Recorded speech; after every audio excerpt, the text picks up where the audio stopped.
कराची से इस्लामाबाद ट्रेन में आया गया और बाइक भी उसी में थी। उसके बाद वहाँ से बहरीन के लिए हम निकले हैं बाइक में। वो सफ़र हमारा काफ़ी तवील रहा। आम तौर पर हमें 3-3:30 बजे तक पहुँच जाना चाहिए था दोपहर को, लेकिन रास्ते में चेक पोस्ट ने हमें रिटर्न कर दिया, जिसके बाद हम असबंद रोड के रास्ते से, कुमरात से, दीर से हम स्वात में एंटर हुए और वहाँ से हमने एंट्री ली, जिसकी वजह से 6 घंटे का हमें ज़्यादा सफ़र करना पड़ा। एनीवेज, बहरीन से कालाम का ये सफ़र जारी है। देखते हैं आगे किस तरह का सफ़र रहता है। वैसे अभी तक रोड्स बहुत अच्छे मिले हैं।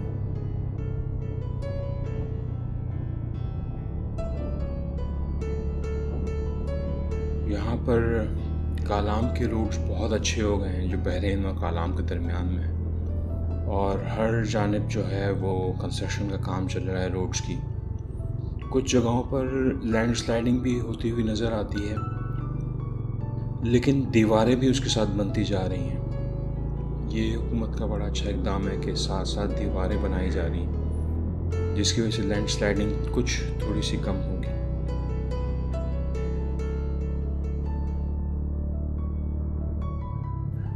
रोड्स बहुत अच्छे हो गए हैं। रोड्स वाकई जो है वो कालाम और बहरीन के दरमियान में जब हम पहले आते थे तो तकरीबन 3-3.5 घंटे लगते थे, और अब फासला जो फील हो रहा है कि हम तकरीबन 1-1.5 घंटे में पहुंच जाएंगे।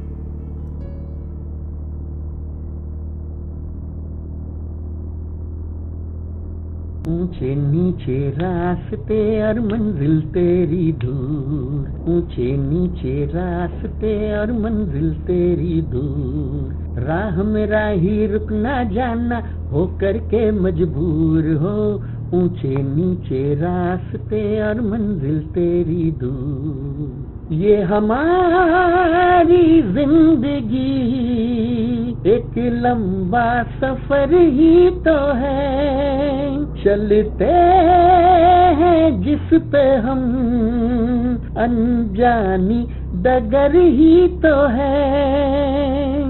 देख संभलना, बच के निकलना, जो नहीं चलते देख के आगे वो करते हैं चूक हो, ऊंचे नीचे रास्ते और मंजिल तेरी दूर। कालाम के और बहरीन के रोड्स इतने अच्छे हैं कि यहाँ पर बाइक पर जिस तरह से शहरों में आइसक्रीम वाला नज़र आता है, यहाँ पर भी नज़र आते हैं। रिक्शा भी नज़र आ रहा है यहाँ पर, तो जिस तरह सवारियाँ रास्तों में से उठाते हुए रिक्शा जा रहे हैं। ये मैंने फ़र्स्ट टाइम देखा है कालाम के रास्ते में।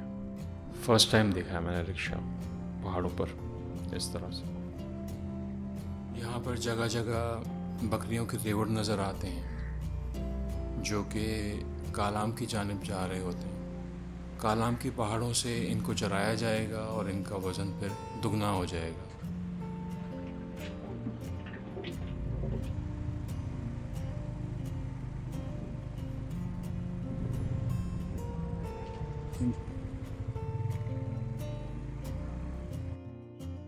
एक बहुत अच्छी बात जो यहाँ की लगती है वो ये कि जो टूरिस्ट वापस जा रहे होते हैं वो विशेस देते हैं, हाथ हिलाते हैं। यहाँ पर भी जो लोकल लोग मिलते हैं वो बहुत अप्रिशिएट करते हैं बाइकर्स को, बहुत खुशी होती है, हाथ हिलाते हैं लोग। जो दूसरे शहरों से आए हुए होते हैं लोग वो हाथ हिला के विशेस करते हैं, बड़ी खुशी होती है इस बात की।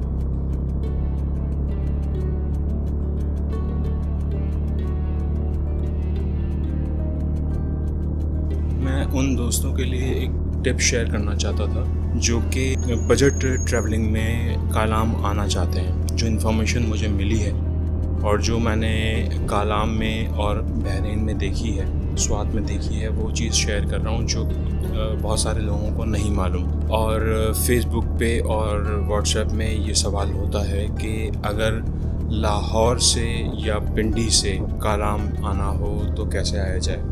उसमें मुझे जो इन्फॉर्मेशन है वो है पिंडी से मंडी मोड़ से मलिक की जो है मलिक ब्रदर्स की एक बस चलती है जो कि बहरीन आती है। और अगर आपको डायरेक्ट कालाम आना हो तो उसके लिए सबसे बेस्ट है पिंडी से अल मासूम कोच आती है। मैं उसका दोनों का नंबर जो है वो शेयर कर दूंगा डिस्क्रिप्शन में, तो आप देख लीजिएगा। ये सबसे ज़्यादा बजट ट्रैवलिंग हो सकती है। एक ऑप्शन जो है वो बाइक में ट्रैवलिंग का है। अगर कराची से कोई बाइक में ट्रैवल करना चाहता है तो उसे लाजमी एनओसी चाहिए होगी।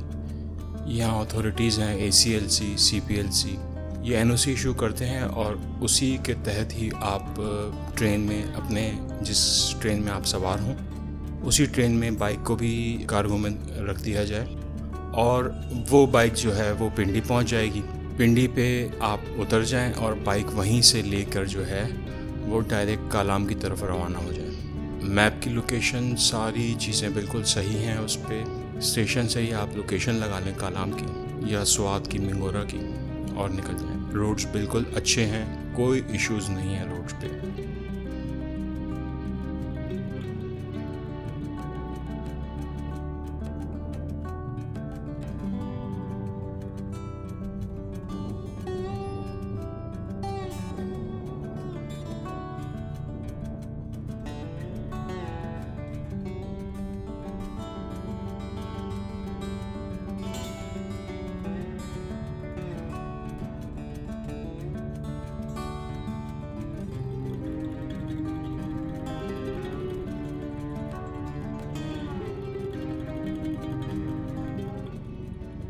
तो जनाब अली कालाम आ चुका है।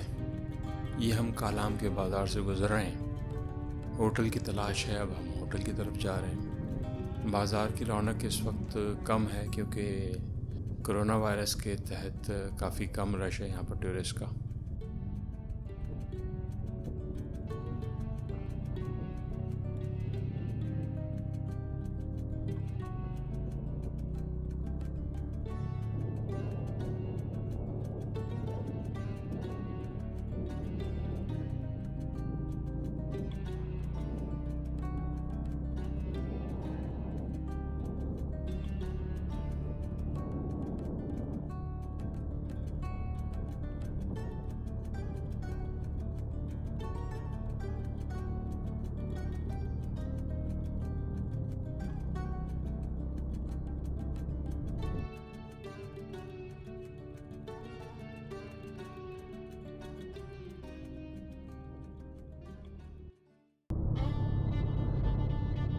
अब हमारा सफ़र कालाम से बहरीन की जानिब है।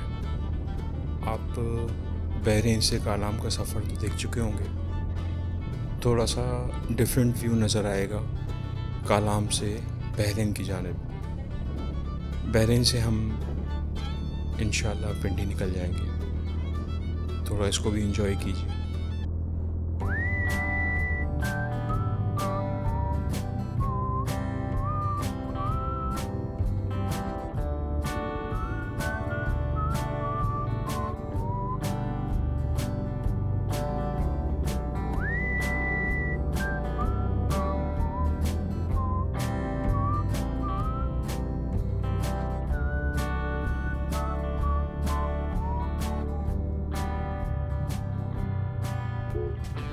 एक सवाल लोगों का ये होता है कि क्या कालाम में बिजली होती है?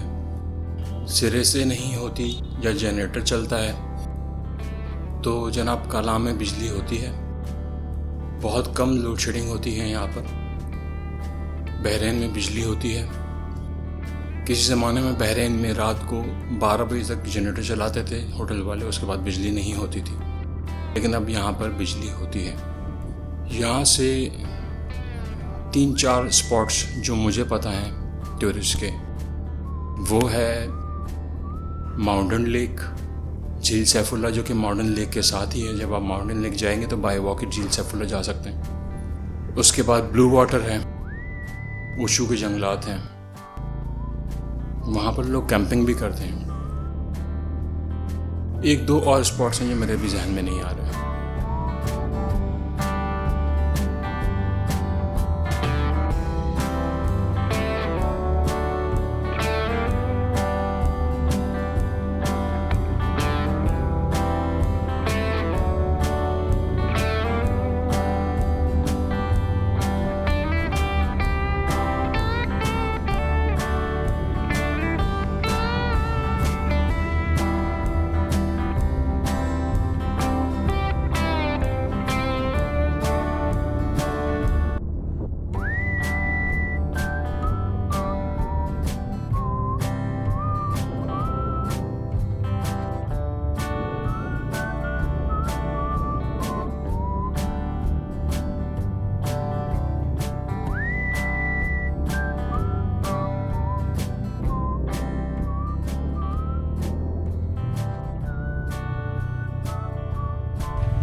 धनिया डाल दूं?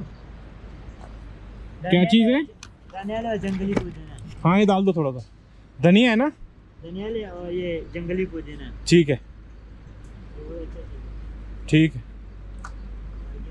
बस चाट मसाला नहीं डालना। ये जो भी कुछ था एक्सीलेंट, बहुत ज़बरदस्त चीज़ है। 20 रुपीज़ में बड़ी ज़बरदस्त ट्रीट है।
डबल आ गया मैं सब।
पिंडी की तरफ रास्ता कौन सा जा रहा है? पिंडी की तरफ रास्ता कौन सा जा रहा है? ये वाला? ਠੀਕ ਹੈ ਥੈਂਕ ਯੂ